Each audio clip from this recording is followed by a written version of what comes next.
নিজে পুড়ে শেষ হয়ে যাচ্ছেন, শরীর আগুনে ঝলসে গেছে, গা জ্বলছে সহ্য করার মতো না, কিন্তু প্রাণপণ চেষ্টা করে গেছেন শিশুদেরকে বাঁচাতে।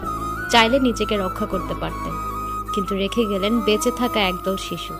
হ্যাঁ দর্শক, আমি বলছি শহীদ শিক্ষক মেহরিন চৌধুরীর কথা, যিনি শিশুদেরকে বাঁচাতে গিয়ে নিজে ৮০% পুড়ে না ফেরার দেশে চলে গেছেন।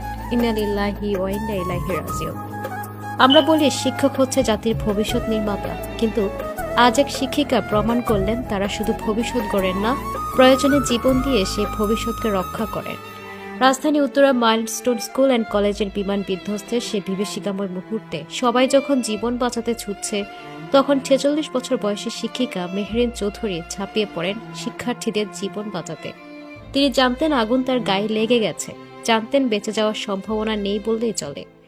তবুও তিনি দৌড়েছেন, নিজের শরীর পুড়তে পুড়তে দরজা ধরে দাঁড়িয়েছেন, চিৎকার করে বের করে দিয়েছেন শিশুগুলোকে।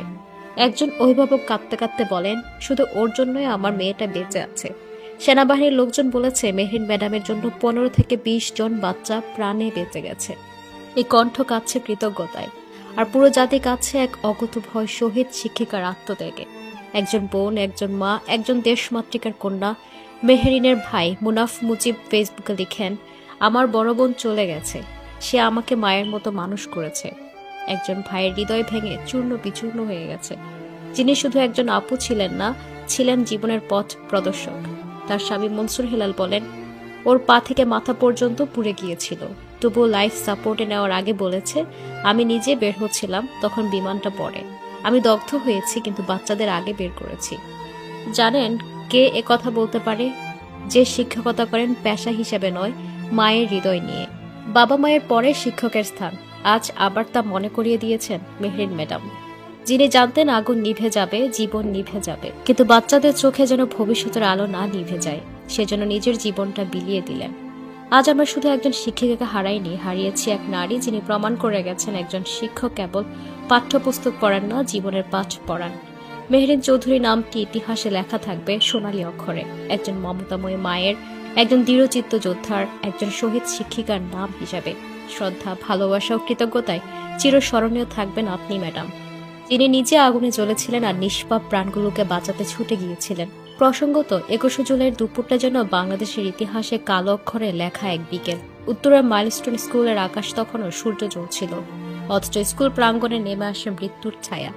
বাংলাদেশ বিমান বাহিনীর একটি প্রশিক্ষণ বিমান হঠাৎ নিয়ন্ত্রণ হারিয়ে বিধ্বস্ত হয়ে পড়ে স্কুল গেটের সামনে। আগুনের লেলিহান শিখায় মুহূর্তে ছিন্ন ভিন্ন হয়ে যায় শিশুর কোলাহল। আর ঠিক সে সময়ে নিজে পড়েছিলেন আগুনে, শরীরের চামড়া গলে যাচ্ছিল, তবুও থামেননি এই শিক্ষিকা। মায়ের মতো আগলে রেখেছিলেন শিশুদেরকে। তিনিও পালাতে পারতেন, ছুটে যেতে পারতেন নিরাপদ দূরত্বে, কিন্তু না, শিক্ষিকা মেহরিন চৌধুরী দাঁড়িয়েছিলেন তার দায়িত্বের জায়গায়। বাচ্চাদের বাঁচাও, ওদের আগে নাও, এটাই ছিল তার শেষ চিৎকার। আগুনের লেলিহান শিখা তাকে ঘিরে ফেললেও তিনি এক একটা শিশুকে ধাক্কা দিয়ে সরিয়ে দিচ্ছিলেন, তাদের রক্ষা করছিলেন নিজের শরীর দিয়ে। ৮০% দগ্ধ শরীর নিয়ে জীবন মৃত্যুর সন্ধিক্ষণে লড়াই করে না ফেরার দেশে চলে যান তিনি। ঢাকা মেডিকেল কলেজের বার্ন ইউনিটে লাইফ সাপোর্টে তিনি মারা যান। স্বামী বলেন, ও নিজের শরীর পুড়েছিল, কিন্তু বাচ্চাদের দিকে তাকিয়েছিল, শুধু বলেছে ওদের জন্য কিছু না হয়। এই জাতীয় অনেক শিক্ষক দেখেছে, অনেক সাহসিকতা দেখেছে, কিন্তু এমন দৃশ্য কতটা দেখা গেছে? নিজে আগুনে জ্বলতে জ্বলতে নিষ্পাপ শিশুদের বাঁচানোর এই দৃশ্য এ কেবল মহানুভবতার উদাহরণ নয়, এটা এক মায়ের, এক শিক্ষিকার, এক বীর নারীর চরম আত্মত্যাগ। আমরা সারা জীবন আপনাকে মনে রাখবো। আল্লাহ তাআলা আপনাকে জান্নাতের উচ্চস্থান দান করুক, আমিন। দর্শক, ভিডিওটি শেয়ার করে দিন এবং তার জন্য দোয়া করতে ভুলবেন না।